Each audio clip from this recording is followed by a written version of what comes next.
Hi, today I want to show you how you can use the status bar control in Lazarus and Free Pascal to show your status bar contents in the bottom right position, which is not that simple. So basically, the status bar panel is not really following the layout what you might be defining for it, but you can make it basically a kind of a dynamic status bar, so you can control the behavior of the status bar programmatically. And most probably that's the best way to do it, and not to rely on just the design time controls or design time settings, because these are not always giving the right look and feel for your application.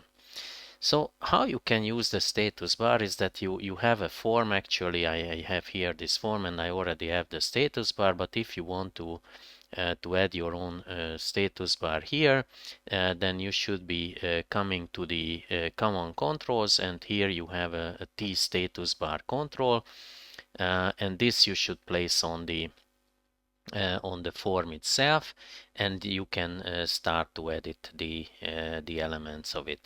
So once you have an empty status bar, clicking with the right button on it, you can open the panel editor. You can also open the panel editor from the object inspector, clicking on the status bar item, and right click on the status bar item, and then you can go to the status bar editor itself.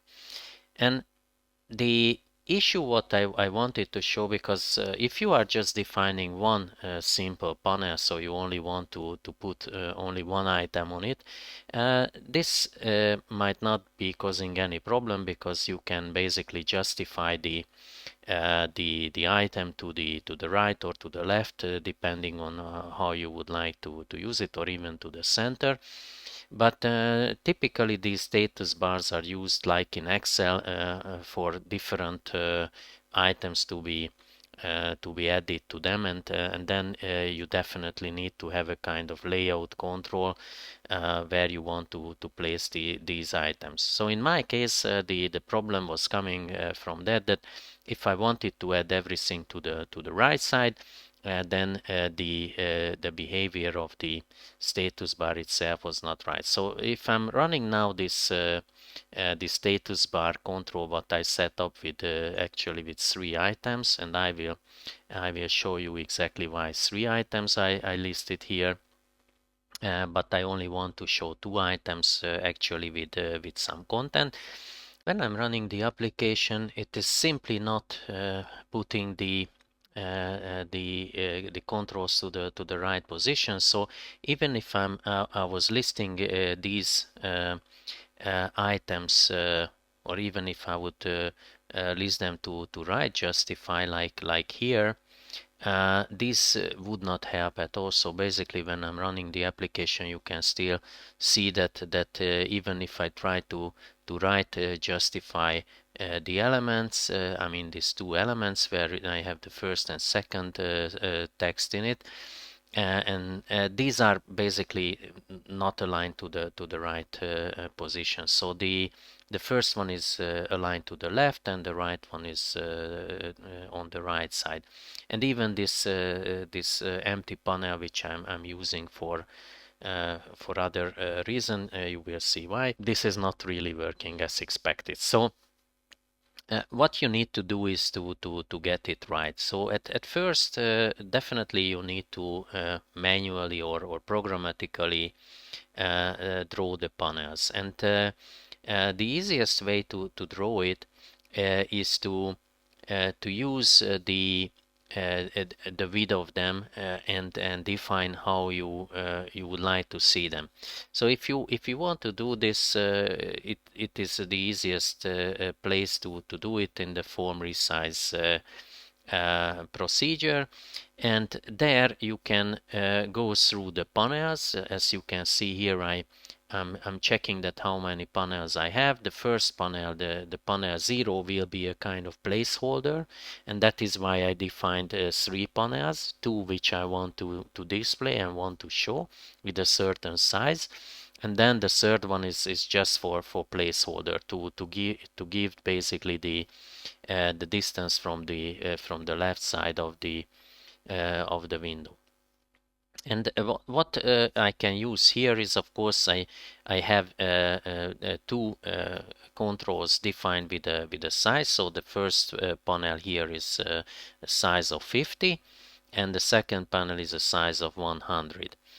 And when I'm actually taking these distances, so the 150 will be used for the two panels, and the empty panel on the left side will have the difference between the form width and the panels width. So this will dynamically change the size of the panel when I'm resizing the window, or at the first time when the window is opened, or the application started. Then this resize procedure is called, and then the panel size is definitely given. So this is basically how you can define the panel sizes. And now when I'm resizing the panel or resizing the form, the panels are moving from the left or from the right side of the form, and always keeping the position as required. Of course, if it would be smaller than a certain size, then of course the panels are starting to disappear as normal from this, because I cannot adjust anymore the left position of the controls. But of course, this is not a big issue, because you can also define what could be the minimum size of a form, and basically then you would not be able to go below that. So if I would like to do this, then it would be very easily created with the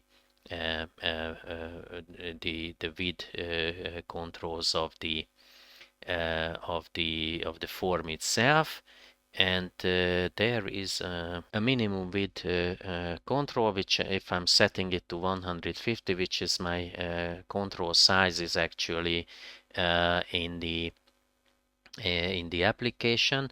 I mean the status bar itself. And if I'm rerunning the application with this, of course I can't resize it smaller than 150, and then the status bar is fully visible all the time. One more thing I should mention here, because if you would like to have something different than what you have in the application. I mean, if you would like to show something else than a simple text, then you could be able to use the status bar draw panel function.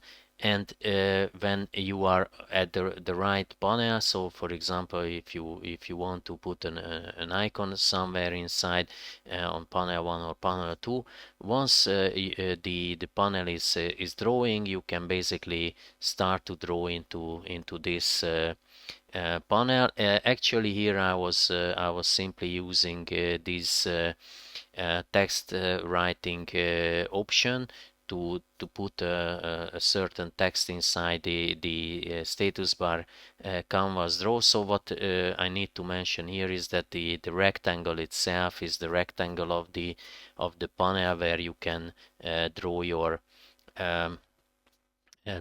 content, and basically via this you can put even a kind of bitmap or something what you would like to present there. So that's all about the status bar issues and how you can overcome them. Of course, you can go more detailed into this, and you can customize your status bar as you would like to have in your application.